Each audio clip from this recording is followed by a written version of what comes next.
Welcome to Meet the Golden Knight. My name is Carine Uwase, and today I brought you a special guest, Dr. Iwanenko, who is soon going to start his new role as the Gannon's president. Dr. I, welcome. It's good to be here. Thank you for having me. The goal of today is to ask you some questions so the Gannon community can get to know you a little bit better beyond your big role of the university president. Are you ready? I'm ready. So the first question is, tell us about yourself. Anything from career to family. Who is Dr. I? Who is Dr. I? Well, I am a first-generation college student. So my parents immigrated to the United States with their parents. So my mother immigrated from Poland and my father from Ukraine. So when I grew up, my parents always wanted us to go to college. I have one brother, one sister. They wanted us to go to university, but they themselves never went. So when I went to college, it was a brand new experience. And they were very supportive, but because they didn't go, they couldn't give me tips like this is what you should expect. So it was a whole new experience for our family. I have 3 children. So I have my oldest daughter is an attorney. She does immigration law. My next daughter served in the U.S. Air Force, and she's a mom now and gave us our first grandchild. And my son is our youngest. He graduated from Gannon, and he's an environmental engineer. That's really cool. Do you speak any of the language from your parents? I speak a little bit of Ukrainian and a little bit of Polish, and it's one thing that I talked with my parents today about. I was like, you really should have made us speak more of our native language. And their answer is, when we came to this country, we wanted to be American. We wanted you to be American, and we wanted to make sure that you learned good English. Yeah, and you speak a perfect English. At times. But now we're moving to your favorite things. What is your favorite music? My favorite, I like classic rock, but I'm very eclectic. I like all kinds of music, and maybe it depends on the mood. I do like listening to the blues, and I'll listen to classical music as well. It depends what I'm doing. Do you have any favorite TV shows that you like to watch with your family? Right now with Netflix,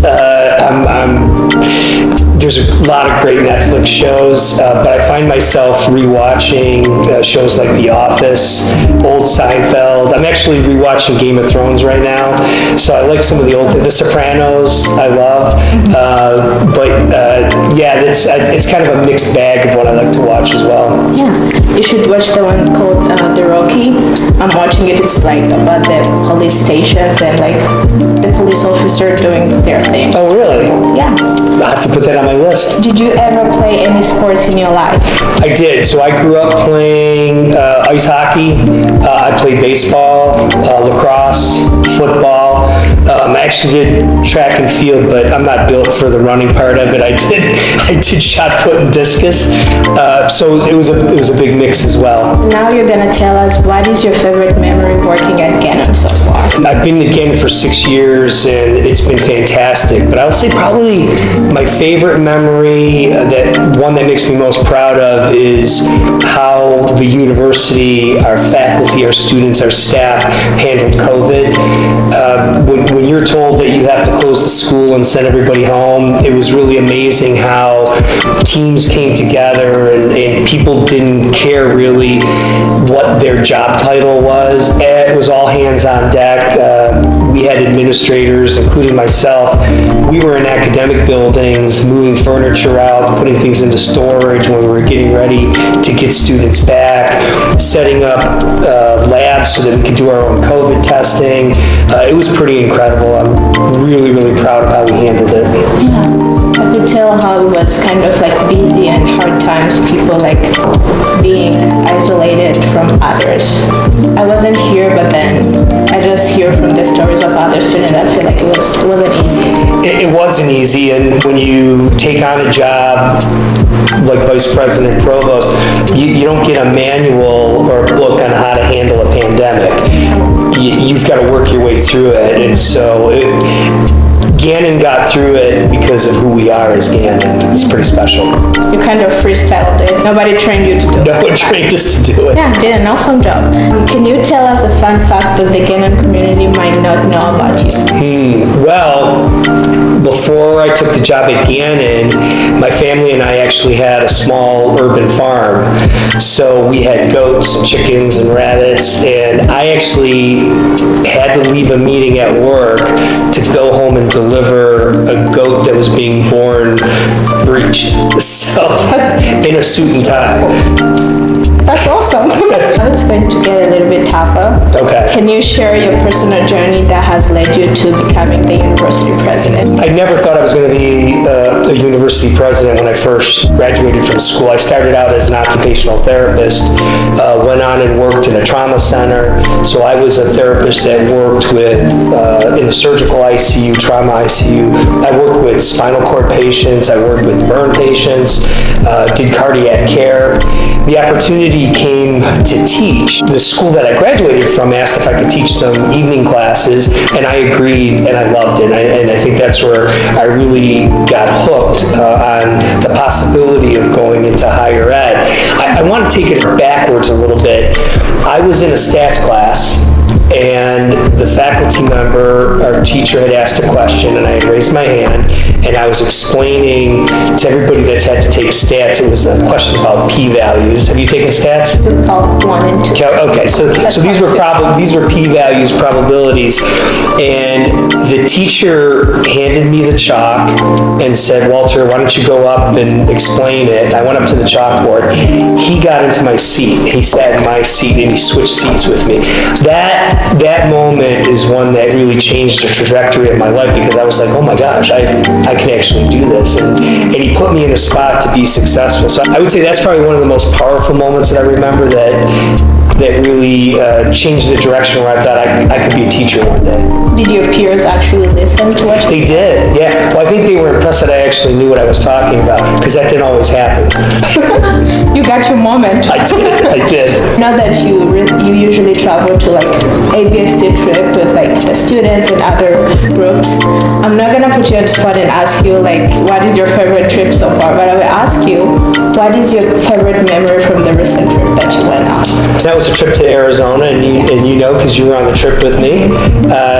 I was really impressed with how the students just formed great bonds, and not knowing one another very well before the trip, it seemed like from when we left at the airport, people just became friends right away. That was pretty special.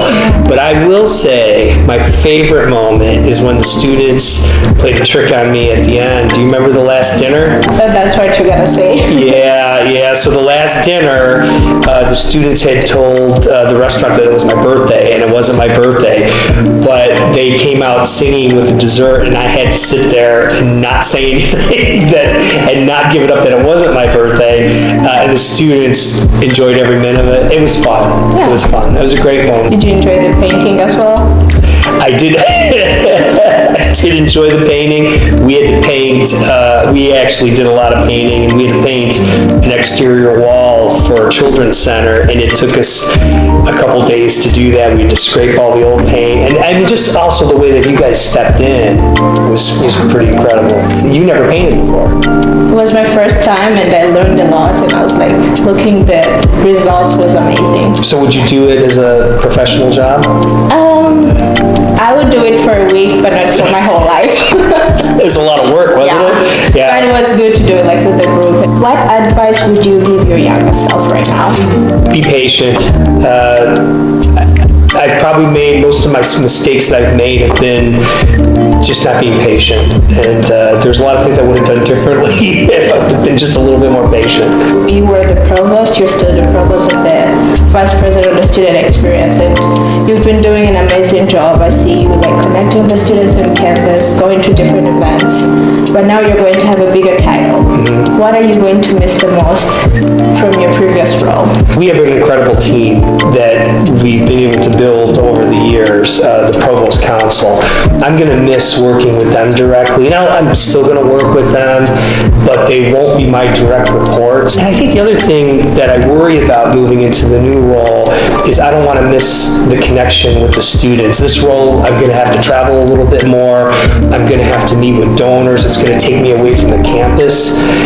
And I really love spending time with the students, and I don't want that piece to go away. What is your vision for the Gannon and the student body going forward? The university has to keep moving forward. There's no such thing as a straight line. Either you're going down or you're going up. We need to keep moving up. So I call it, it's just a relentless incrementalism that we just have to keep doing things better, and we have to continue to grow. I think a part of our growth really has to make sure that our students are engaged and that they're here supporting one another. For example, how do we get more students at sporting events to support other students at those events? How do we get them at the academic events that celebrate Gannon? So we're gonna have to work really hard to make sure that our students are engaged in what happens on campus. And also that means when they leave here, they'll be engaged as alumni.